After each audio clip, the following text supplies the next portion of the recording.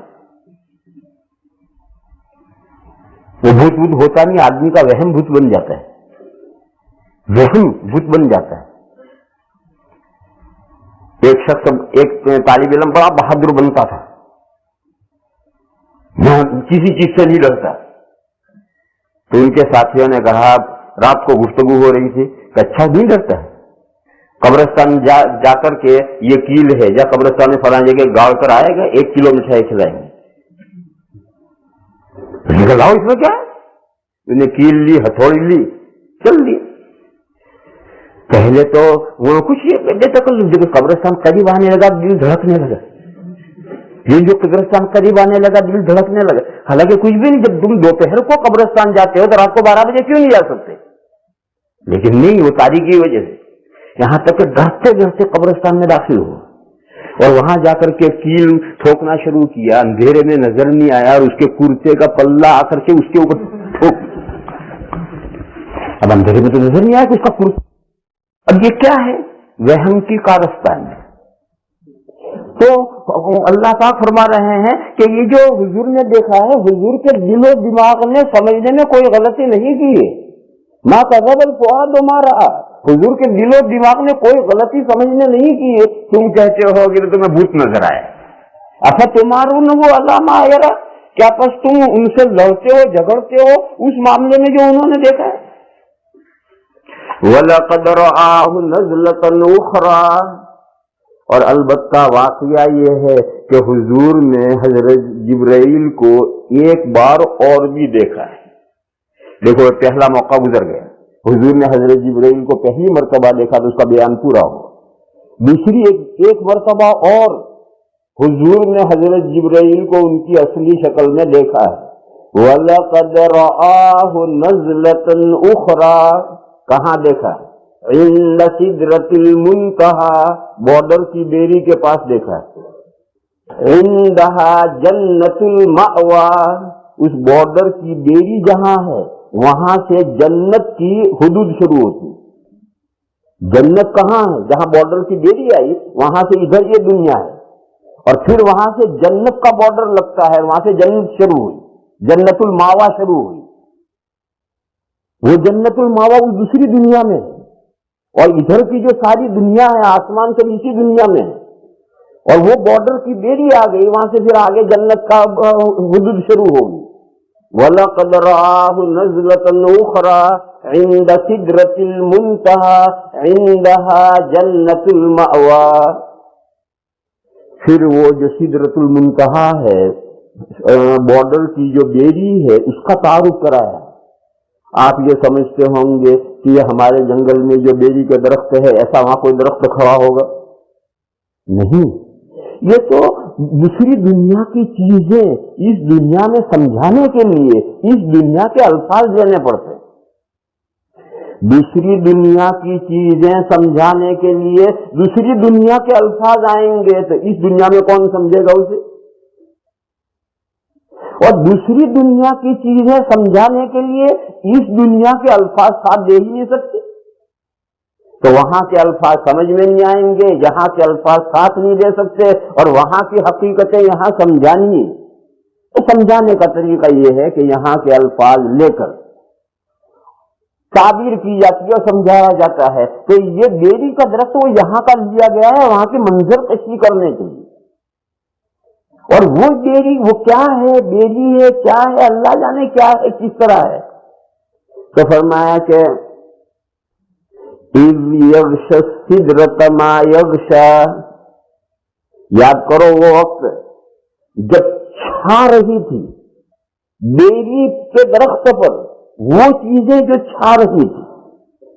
جب حضور وہاں پہنچے ہیں تو وہ سدرۃ المنتہا جو بیری کا درخت ہے اس پر انوار چھا رہے تھے. اور حدیث شریف میں ہے کہ